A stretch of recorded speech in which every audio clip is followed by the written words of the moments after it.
Hey, how's it going, YouTube? How y'all doing today? Yesterday, the rain chances were like 24%. From what I remember, they were 24%, and then it ended up just dumping rain. We got we got about an inch of rain yesterday, and so yep. I mean, it's okay. That's perfectly fine. That's good.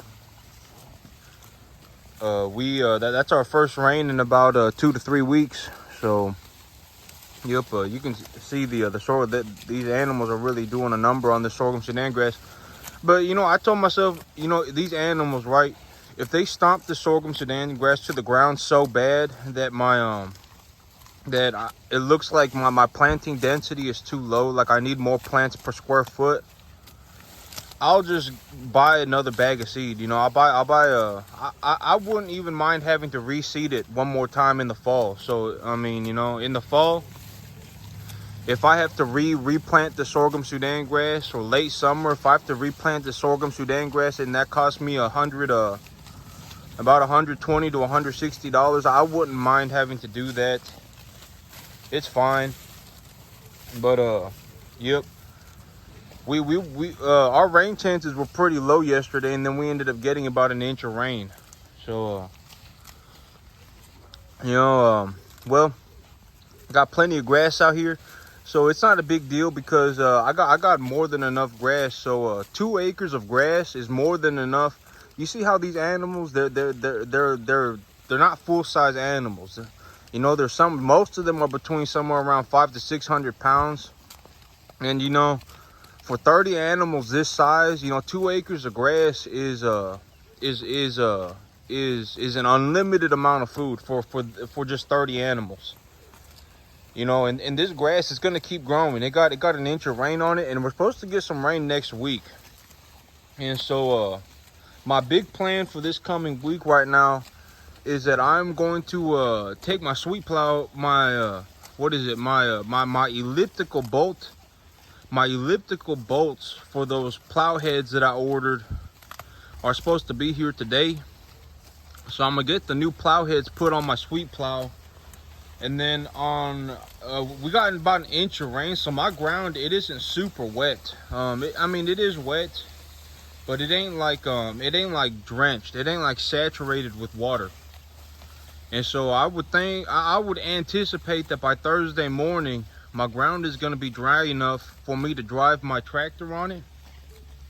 And so on Thursday morning, I'm just gonna scrape the top inch of the soil off, the top inch or two off of the back field, and then I'm going to drill pearl millet, because it's saying that we got about a 60% chance of rain from Friday through Tuesday. So every single day, Friday through Tuesday, we got like 50 to 60% chance of rain.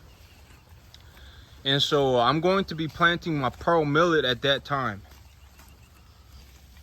And realistically, this amount of grass that I got right now, if I get another inch or two of rain on it, these cattle, they only gonna be here until July.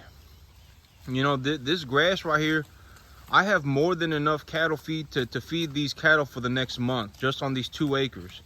If I was gonna feed 2 acres of grass, I would actually probably, 30 animals are not gonna eat 2 acres of grass. These little 500-pounder calves, they're not, some of them are 700-pound yearlings. They're not gonna eat 2 acres of grass. I guarantee it. They're not going to be able to eat this much grass. I let them graze for 3 hours a day. Because I figured that they got stuff and I give them grain. So I let them graze for 3 hours a day, and I give them grain, and they haven't even hardly done anything to this grass yet. And it's going to keep growing. We got rain on it, and if I get more rain on it, and if I fertilize it one more time, this grass is gonna grow like a jungle out here. This grass is gonna get so tall that I won't even be able to see my back field. And so 2 acres is more than enough grass to feed 30 cattle. Especially calves like this, like yearlings like this, these little 600-700 pound yearlings. Maybe they just about on their last month of being a calf. 2 acres of grass, they not going to be able to eat this. 30 of these animals, they not going to be able, they're not even close. And so if I plant another 8 acres in the back, I mean, yep, and I'm getting my cross fence put up here pretty soon too, within a week or two. And so these animals, they're not going to be able to eat this grass, okay? Not even close. They graze for, I control graze them on this grass. I let them eat for 3 hours a day, and then I give them grain. I give them just a little bit of grain just to get them to go back into the back field. But yep, and these animals, they put their conditioning right back on. They got their big old guts on them again, and they're looking they're looking better. And so these animals, well, okay, so you know, one thing that I figured out I figured out while doing this, you see all this old janky nasty ryegrass. It's actually okay. So if I would make a plan for the future, like if I was gonna do this all over again, I would actually say, like, I wouldn't even glyphosate the field. So this field right here, after I plowed it up, any patches like in the middle of the field where I had big patches of old ryegrass, I sprayed herbicide on it. I sprayed it down with glyphosate to get rid of it so that I could plant the pearl millet.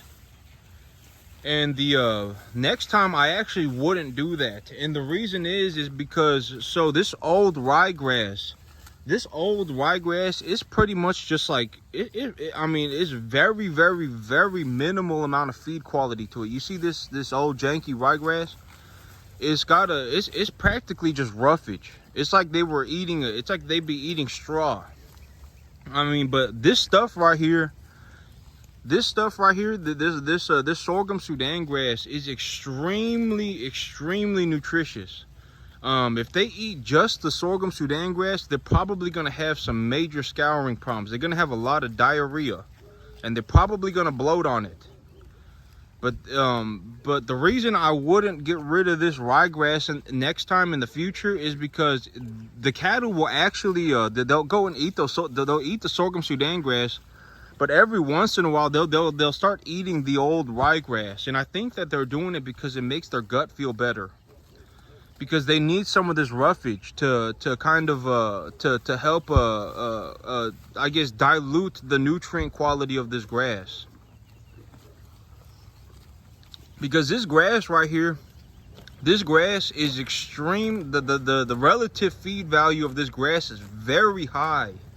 It's going to be probably close to somewhere around 70 to 80%.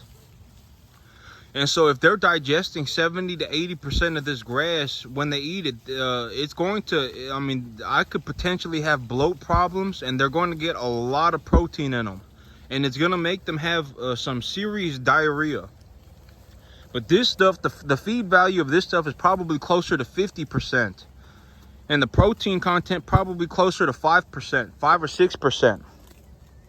Whereas this stuff, the protein content is probably closer to 17, 18, 19, maybe even 17, 18, 19%, something like that.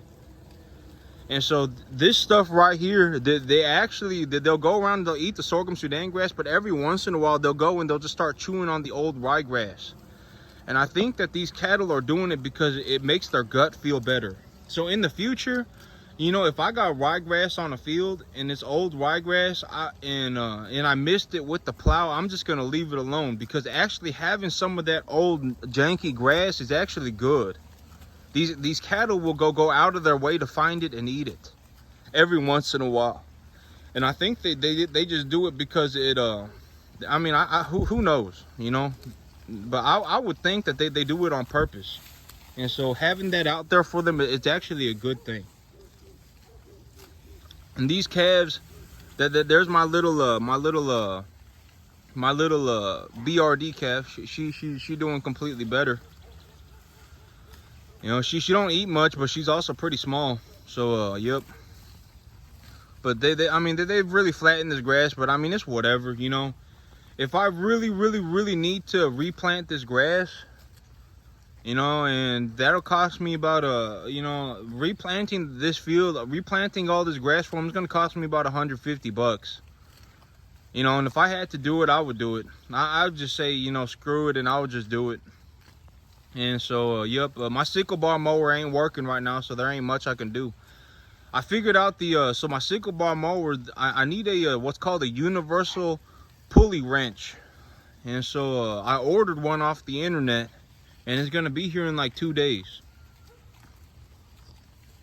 But once I have that universal pulley wrench, I can get that little pulley, that little pulley holding on to the belt. I can get that off. I can disconnect that from the wobble box. And when I disconnect that from the wobble box, I'm going to manually drop the wobble box into place and then rescrew it back onto the pulley, or rescrew it back onto the belt. Excuse me, the belt housing. So that's the plan to fix the sickle bar mower, and I should have that done by about this weekend. I may do that with my father here this weekend. But these animals, they look good, and you know they put their conditioning right back on. They're eating the grass, and this grass, I don't know what I'm gonna do with all this grass. You know, if I get rain this month, if I get 4 inches of rain this month, and I have that backfield planted with pearl millet, I'm gonna have enough grass probably to feed closer to 200 animals. If I was in, you know, because my whole thing right now is that I'm looking to raise 350 3.5 weight animals to 5.5 weight. So I'm looking to put about I was thinking about my business plan. And so, you know, my business plan, I was actually considering, what if I just went and I put 350 pound cattle on here and I raised them to 550. So I took them from 3.5 to 5.5. It took me about 3 months to do it. And these little 3.5 weight calves, they're not going to eat very much. They're going to eat a fraction of what these they're going to eat about half of what a 7 pound calf, of what a 7 weight calf eats. And so, you know, if I really was looking to do it, I could run animals on a 3-month rotation, and I could take them from 3.5 to 5.5 weight. And if I started raising 3.5 weight animals, I could raise about 50 of them at a time. And if I could raise 50 of them at a time, I could raise, you know, realistically, you know, if I were to maximize the amount of cattle that I could raise on 10 acres, it probably 3.5 weight calves, it'd probably be about 125 animals. And if I had 10 acres of land and I was a good farmer, you know, because a good farmer is going to be like up here, right? And then, you know, a farmer who doesn't know what they're doing, they could end up losing everything. That's literally the spectrum. It's not like everybody gets to be at one spot. It's like you have the top like 1%, and then you got like people who legitimately lose everything. And the people who legitimately lose everything, I mean, sometimes, you know, it's not to do with the sometimes these people who lose everything, they also got some kind of other issue going on. Like they got some kind of a character issue or something like that. Because, you know, I always say, you know, finding the money, getting the money to do something is the easiest part of doing something. Like if I was gonna go and farm 10 acres, you know, me getting the $500 that I need to plant the 10 acres is not the difficult part of planting 10 acres. That's the easy part. Actually being a farmer who is capable of planting 10 acres, that's the hard part. And so if somebody can't figure out how to get the money, they not going to figure out how to do something. And it just is what it is. Because, you know, if I was going to go and plant 10 acres, right, it would have realistically cost maybe $650. And so, you know, if someone says, oh my God, I don't have the money to do that, well, the money ain't the hard part. If they can't figure out how to get the money, they're not going to figure out how to plant the 10 acres. The money is the easy part. You know, in 10 acres of grass, if I was going to feed 3.5 weight animals, 10 acres of grass, I can feed about 125 of them. So, you know, for me to realistically feed 10 acres of grass to these small little dingle-dongle calves, I'm going to need about 125 of them. You know, realistically on 10 acres, I can run about 500 animals a year if I had enough water to do so. And so You know, because, you know, like when I drive around, you know, I live in a farming community. So when I drive around and I take a look at what people are doing, I've only seen maybe 2 or 3 people that could give me a run for my money. You know, like me, it just is what it is, okay? Like, I don't think that people should get into farming and expect to get the results that I'm getting unless they're willing to also put in the effort that I put in. Because I've been doing this for almost 15 years. And I do this on a daily basis. And it takes a lot of effort to do this. I don't just wake up one day and go fiddle farting around and these are my results. You know, I take extremely, I do a lot of due diligence to do what I do. I mean, it takes a lot of effort and it takes a lot of work. It also takes a long time too. You know, like when I look at my results, you know, to replicate somebody who could replicate my results, you know, within like a 500-mile radius of me, maybe a 200-mile radius of me, there may be 2 or 3 people.